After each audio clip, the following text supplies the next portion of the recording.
great chunks of the internet from their computer system.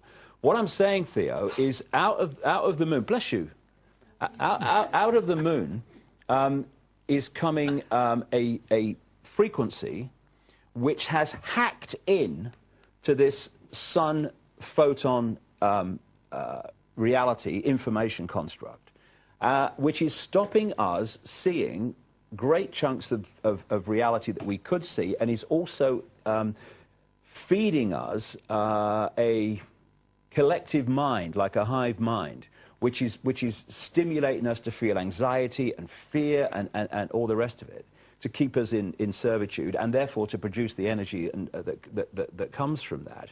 And you know, in the 1990s, see, we've got enough time. We've got loads of time. Oh, that's great. Yeah, especially for me. You know, Viber diarrhea. Here he goes.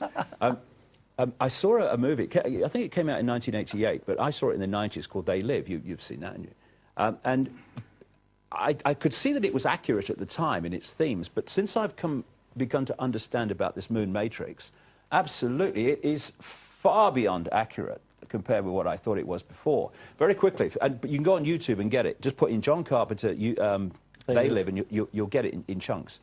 John Carpenter is the man who not just directed it and produced it, he really wrote the music, he did everything. And John Carpenter, when you follow his movie-making history, knows a great amount of what's going on. He's worked with a massive insider called George Lucas on the Star Wars movies, etc. That's not happening in a galaxy far, far away. Come on, George, please. It's happening much closer to home. Anyway, this They Live goes like this. It's set in America sometime in the future. The future from when it came out in 1988 is about now. There's a massive economic collapse going on, and it's a police state. The hero, I'll call him the builder, the hero character arrives right at the start of the film. He's walking from city to city, town to town, trying to get work in the building trade. He manages to get a short-term job at the start of the movie, and at the end of this first day, a big black guy who's on the building site says, "Have you got anywhere to stay?" No, he said, "Well, you wanted to, share what we have."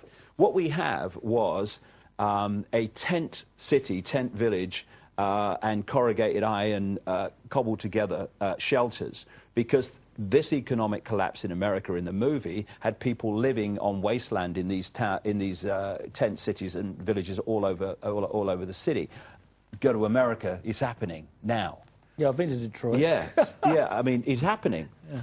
And what happened then is this builder, who's now in the tent village, he starts to see that some strange things going on at a church across the road, and he goes and has a snoop around when from outside there's a service going on and there's church music playing, and he goes in, he looks around, and he realizes that actually there's a group of people from the village are in there, and the service is a tape. It's playing a tape. It's just a fake.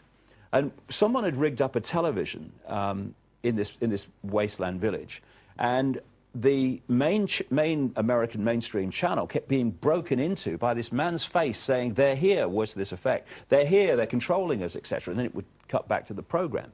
Anyway, that night, there's a police state raid on this village, and they bring in the bulldozers, and they raise it, and everyone's scattered.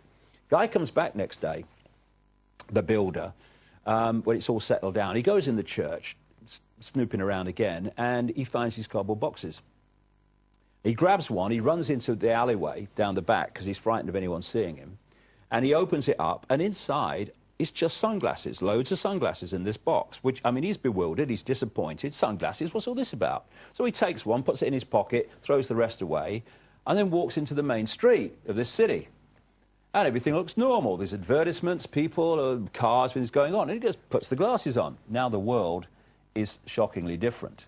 Through these glasses, all the drink Coca-Cola and vacation in Jamaica, now all he can see is words like stay asleep, obey authority, don't question, all these subliminals.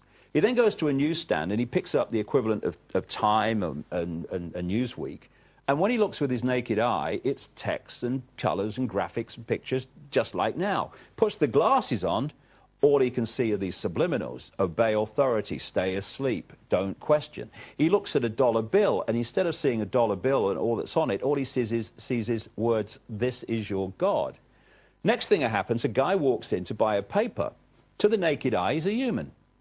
He puts the glasses on, this guy ain't human. And it goes on, and he starts to realise, nothing like the majority, but a significant number of people are not human, but they appear human to the naked eye. Where I'm going with this is where it led to. They realised that from the top of the television tower, a massive dish was broadcasting a signal that was stopping the people in that city from seeing what he could see through his glasses. And they were unable to decode that, and therefore saw something that wouldn't make them question and see what was going on. What I'm saying in the book is if you take that dish on the top of the television tower to be the moon, that is what it's doing.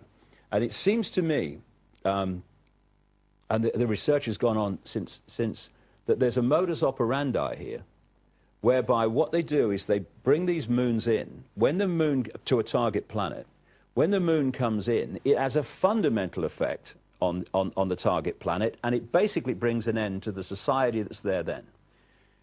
Then it settles down. Which would be in the Golden Age, would it? Yeah, yeah. The mythological Golden Age. And what do they say? What do they say, Theo? It came to an end in great catastrophes and the Earth turning over and all the rest of it. Now, that's what would happen when they bring the moon in. Now, what they then do, and I think this is a modus operandi, going back to an earlier question, they've repeated in many parts of this reality, whereby when things settle down, they then start changing the nature of the genetics so that it tunes into their collective mind being broadcast from these moons.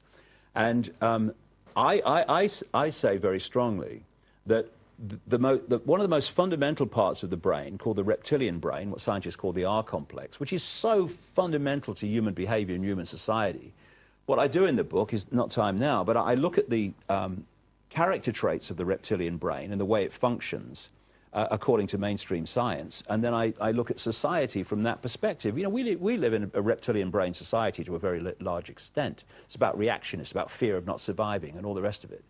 Anyway, I'm saying that that reptilian brain at least is nothing like it was before. And that's the microchip that locks us into the moon matrix. We've got about 10 minutes left to talk about, you know, the hopeful stuff. Sure. So if you want to talk about a bit of hopeful stuff, because so far that other stuff is pretty depressing. Yeah. Well, I'm just answering your questions, aren't I? But yeah. let me say this. Despite what I've said, I'm the most optimistic man you'll ever meet. Why? Because 20 years ago,